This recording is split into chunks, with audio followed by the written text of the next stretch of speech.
Tamarind is a large tree that has a pod on it that looks sort of like a brown, brittle fava bean. They're about 6 inches long, maybe a little longer. They have a tough, brittle, brown exterior shell. Underneath that shell is a webbing, a netting of tough fibers.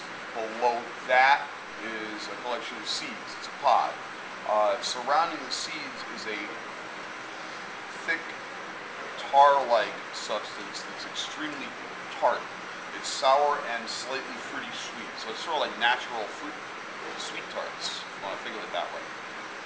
Now, when you get it, you could get it in the pod, but that's a lot of work to get it out of the pod.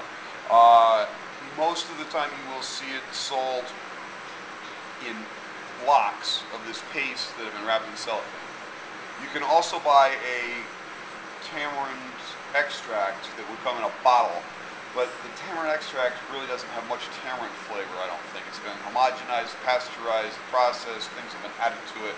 So if you want the true tamarind flavor, you're going to have to work for it a little bit, and this is what I'm showing you now. You take the pulp itself, you put it in a small container and cover it with sufficient amount of hot water so that you can knead it and that the seeds separate from the pulp. The seeds are very hard. If you leave them in your food, someone's going to crack a tooth. Also, it's not refined very much, so sometimes there's brittle pieces of sharp shell fragments in it. There's a seed right there.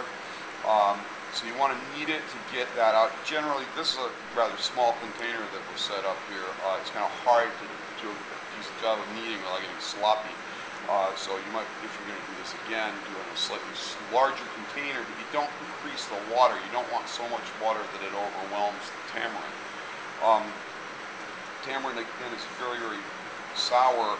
A 1 pound block of tamarind diluted in 2 gallons of water would give you a nice tart beverage that you can lightly sweeten and make into a tamarind drink like lemonade.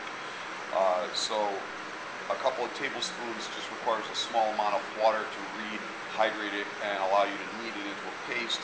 You should notice that the water gets visibly thicker as you're kneading it. If you added just enough, if you add too much, it doesn't really thicken that much. It's getting slightly thick. The next step is going to be, after you've decided that you've gotten most of the pulp away from the seeds, is to strain it through a chinois. And although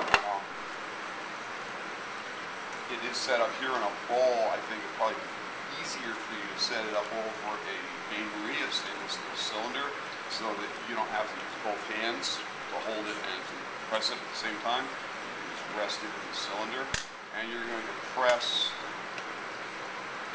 the pulp through until all you got left is seeds. You may find that right here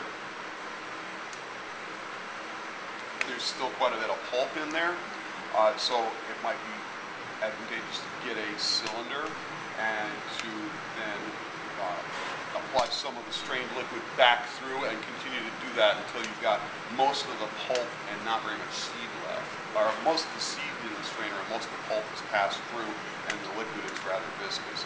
It'll be very tart, and that's what you should base your recipes on. If the recipe calls for tamarind paste or tamarind pulp, you base it on strained stuff. Okay, and then that's it. That's what you need to know. Always strain it so you get rid of the shell fragments